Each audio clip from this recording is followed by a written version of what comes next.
conventionné avec l'ANRU depuis 2005. C'est un quartier ville, c'est un quartier de 21-22 000 habitants en rénovation, entre 17 et 18 000 aujourd'hui.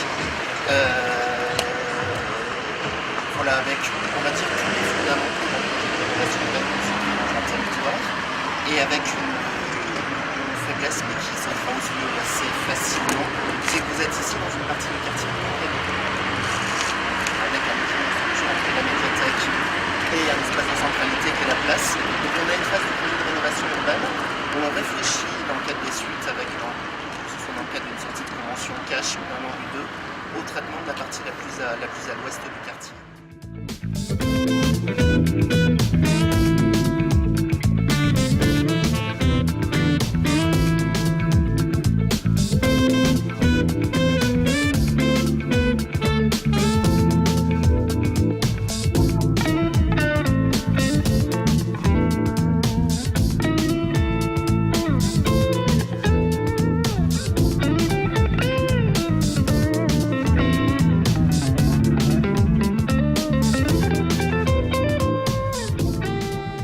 Le parc a vocation à redistribuer des fonctions de passage, mais aussi à être un espace d'animation, un espace de respiration dans la cité, d'où ce stade, d'où cette arène de plein air, qui est soit occupée pour des activités structurées.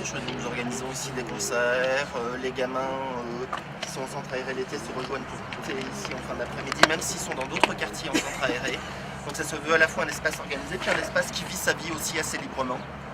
Les habitants qui viennent le soir. Oui, sachant qu'il y a d'autres endroits, mais il y en a aussi ici. Ouais. Et avant, donc vous aviez ici une perspective sur tout le parc. On vient de fermer cette perspective-là à l'instant, puisque je vais en dire un mot. C'est ici que Rudy Ricciotti conçoit sa boîte à musique. Boîte à musique, une scène des musiques actuelles, d'une capacité de 1200 places, un équipement d'agglomération. Qui a été voulu par la municipalité ici, c'était pas dans les cartons. Rudy Ricciotti et le maire ont posé la première pierre lundi soir. Donc c'est vraiment un équipement dont on commence la construction et qui aura vocation à compléter des équipements au sein de ce parc du Grand Domaine, qui a aussi une vocation culturelle et économique. Un restaurant va y être implanté à côté. Puis je vous montrerai tout à l'heure à l'autre bout du parc un projet de centre commercial. Ici, on est sur le patrimoine de Metz Habitat Territoire, un bailleur social. C'est un bailleur social qui était en redressement il y a quelques années. Une des idées phares du grand projet de ville à l'époque, c'était aussi lui permettre de se concentrer sur la gestion de son propre patrimoine et de permettre à la ville, de laisser le soin à la ville, de gérer tous les espaces publics, parce que le bailleur ne s'en sert plus de ses kilomètres carrés de pelouse d'abord, etc., etc. Donc je vous le montrerai tout à l'heure. On a complètement résidentialisé cet espace. Bernard Reichen l'a voulu ouvert, complètement ouvert, et ça c'est une des particularités du projet messin. Souvent on résidentialise en mettant des grilles et des barrières. On l'a fait ici à quelques endroits, on le fera encore dans des endroits qu'il faut qu'on reconquiert. Mais le grand principe de tout ce projet de rénovation urbaine, c'est son ouverture. Un autre grand principe, vous l'avez vu peut-être en arrivant en voiture sur l'autoroute Metz-Ville-Jardin, c'est une des identités fortes de la ville. C'est la ville qui a le plus gros ratio d'espace vert par rapport à sa superficie.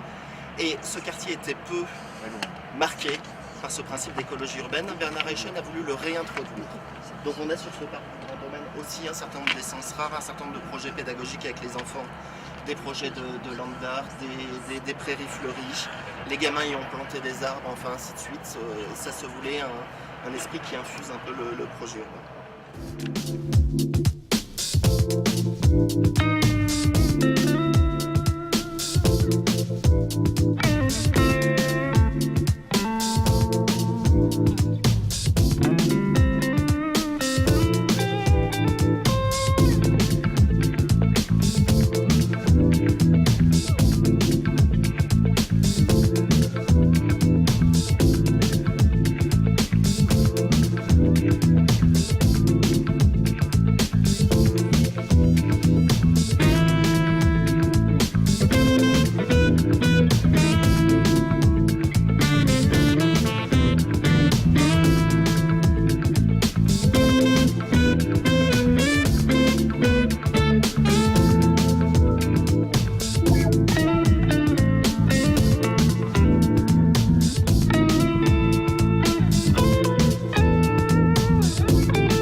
sur de l'espace public, ici, l'espace ville de Metz. On était avant sur de l'espace bailleur.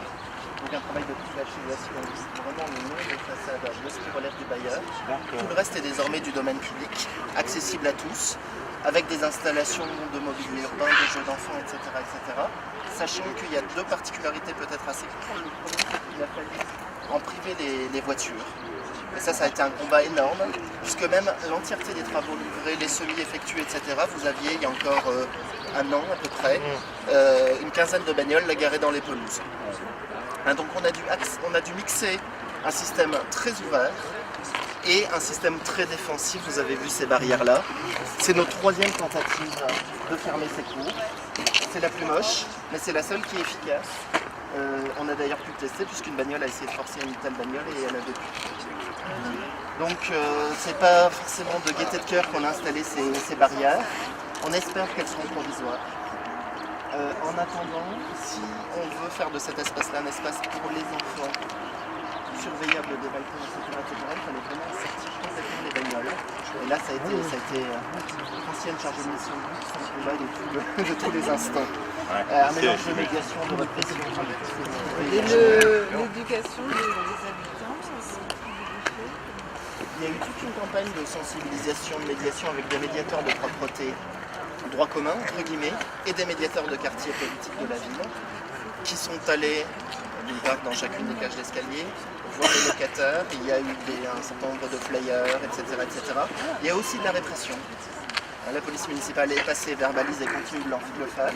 Une trentaine de sacs mal déposés dans les horaires, etc., aux endroits où il n'y a pas de point d'apport volontaire, sont verbalisés actuellement chaque semaine. Ah oui.